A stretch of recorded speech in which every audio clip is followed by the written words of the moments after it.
ஆந்திர மாநில அரசியலில் தெலுங்கு தேசம் கட்சிக்குள் எழுந்திருக்கும் கோரிக்கை ஒன்று ஒட்டுமொத்த பாஜக கூட்டணிக்குள்ளும் சலசலப்பை கிளப்பியிருக்கிறது.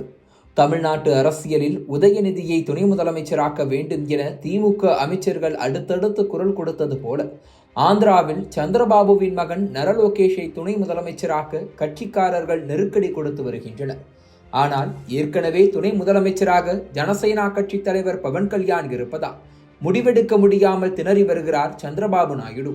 அவர் என்ன முடிவு எடுக்கப் போகிறார் என்பதை தெரிந்து கொள்வதற்கு முன்னர், நரலோகேஷ் துணை முதலமைச்சர் பதவிக்கு தகுதியானவரா, பவன் கல்யாணை தெலுங்கு தேசம் ஓரம் கட்ட பார்ப்பது ஏன் என்கிற கேள்விகளுக்கு விடை தேடுவது அவசியம். 1983 ஆண்டு பிறந்த நரலோகேஷ் அரசியலுக்கு வந்ததே 2014 ஆண்டுதான். ஆந்திராவில் இருந்து தெலங்கானா பிரிக்கப்பட்ட பிறகு நடந்த முதல் தேர்தலில் சந்திரபாபு நாயுடு ஆட்சி அமைக்க கட்சியை பார்த்து கொள்வதற்காக மகன் நரலோகேஷை அரசியலுக்கு அழைத்து வந்து உடனடியாக பொதுச் செயலாளர் பதவியை தூக்கி கொடுத்தார். அதோடு நிற்கவில்லை. அந்த ஆட்சிக்காலம் முடிவதற்குள் 2017 ஆண்டே மகனை மேல்சபை உறுப்பினராக்கி அமைச்சராக அமர வைத்தும் அழகு பார்த்தார். இந்த வாரிசு அரசியலை கண்டு கொதித்தாலும் வாய்ப்பேச முடியாத நிலையில் இருந்தது எதிர்க்கட்சியான ஒய்எஸ்ஆர் காங்கிரஸ். ஏனென்றால் அங்கு தலைமையில் இருந்தது ஒய்எஸ் ராஜசேகர ரெட்டியின் மகன் ஒய்எஸ்ஆர் ஜெகன்மோகன் ரெட்டி. வாரிசு அரசியல் என விமர்சனத்தை வைத்தால் முதல் அடி ஜெகனுக்குத்தான் விழும் என்பதால் அப்போது பொறுமையாக இருந்த ஒய்எஸ்ஆர் காங்கிரஸ் தேர்தலில் நின்று மக்களை சந்திக்காமல் நரலோகேஷ் அமைச்சராகிவிட்டதாக மட்டும் விமர்சித்தது.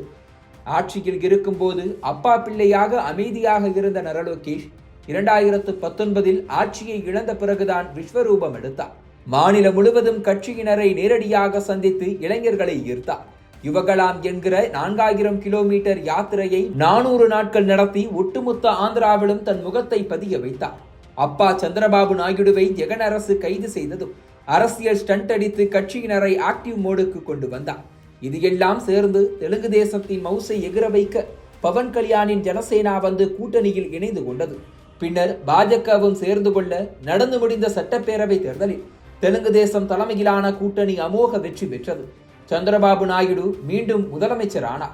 21 தொகுதிகளில் போட்டியிட்டு 21 வென்று 100% ரிசல்ட் காட்டிய பவன் கல்யாணை வேறு வழியின்றி துணை முதலமைச்சராக்கினார் சந்திரபாபு நாயுடு. தெலுங்கு தேசம் கட்சியை உயிர்ப்பித்து அப்பாவுக்கு அரியணையை மீண்டும் வாங்கி கொடுத்த மகன் நரலோகேஷுக்கு தனது அமைச்சரவையில் மனிதவள மேம்பாடு மற்றும் ஐடி துறை அமைச்சராக பொறுப்பு வழங்கினார் சந்திரபாபு நாயுடு. ஆனால் இந்த கூட்டணியின் ஆட்சி அமைந்ததில் இருந்தே சந்திரபாபு நாயுடுவை ஓவர்டேக் செய்யும் வேலைகளை செய்து தெலுங்கு தேசத்திற்கு அதிர்ச்சிக்கு மேல் அதிர்ச்சி கொடுத்து வருகிறார் பவன் கல்யாண். சனாதன தர்மத்தின் பாதுகாவலனாக தன்னை முன்னிறுத்திக் கொள்வது, திருப்பதி லட்டுவில் மாட்டுக் கொழுப்பு கலக்கப்பட்டதாக எழுந்த சர்ச்சையில் கோயிலுக்கே சென்று ஸ்டண்ட் அடித்து கவனம் ஈர்த்தது, ஆளும் அரசு ஒழுங்காக செயல்படவில்லை என்றால் உள்துறை அமைச்சகத்தை என் கண்ட்ரோலில் எடுப்பேன் என சினிமா பாணியில் சந்திரபாபு நாயுடுவுக்கே சவால் விட்டது, திருப்பதி கோயில் நெரிசல் விவகாரத்தில் என்ன நடந்தது என்பதை அறிவதற்கு முன்பே பக்தர்களிடம் மன்னிப்பு கேட்டு அரசாங்கத்தை கோர்த்துவிட்டு வேடிக்கை பார்த்தது என நாளொரு மேனியும் பொழுதொரு வண்ணமும் அரசியல் ஹீரோவாக அவர் பேசும் டயலாக்குகளும் செய்யும் ஆக்ஷன்களும் சந்திரபாபு அரசுக்கே பேக்ஃபயர் ஆகி வருகிறது. இதனால் சந்திரபாபு நாயுடுவும் அவரது அமைச்சரவை சகாக்களும் என்ன செய்வது என முழித்து வருகின்றனர். இந்நிலையில்தான் பவன் கல்யாணை அடக்கி வைக்கும் விதமாக நரலோகேஷுக்கு துணை முதலமைச்சர் என்கிற கோரிக்கை தெலுங்கு தேசம் கட்சிக்குள் வலுத்து வருகிறது. வாரிசு அரசியல் தவறு என்றால் வாரிசு என்பதற்காகவே வாய்ப்புகள் மறுக்கப்படுவதும் தவறுதான் என பேசி நரலோகேஷுக்கு முதலில் ஆதரவு குரல் அனுப்பியவர் தெலுங்கு தேச தலைவர்களில் ஒருவரான சரிபெல்லா ராஜேஷ் தான். அவருக்கு பிறகு Reddappagari Srinivas Reddy, Somireddy Chandramohan Reddy, Rajahmundry MLA Adireddy Srinivas, Pithapuram MLA SVSN Varma ஆகியோர் இதே கோரிக்கையை வைத்துள்ளனர். கட்சி தலைமை இதுபோன்ற முடிவுகளை கூட்டணி கட்சிகளுடன் ஆலோசித்துத்தான் எடுக்க முடியும் என கூறியும் தெலுங்கு தேசம் கட்சியினர் அடங்கி போவதாயில்லை. மாநில தொழில்துறை அமைச்சர் DG பாரத்தை யார் விரும்பினாலும் விரும்பாவிட்டாலும் எங்கள் எதிர்காலர் லோகேஷ் தான், அவர்தான் அடுத்த முதலமைச்சரும் கூட என பேசி அதிர வைத்திருக்கிறார். இந்த சம்பவங்கள் அனைத்தும் மகனை சுற்றி பில்டப்பை ஏற்றுவதற்காக சந்திரபாபு நாயுடு செய்யும் வேலைகள் தான் என அரசியல் விமர்சகர்கள் கூறுகின்றனர். இந்த நிலையில் ஜனசேனா கட்சியும் மௌனத்தை உடைத்திருக்கிறது.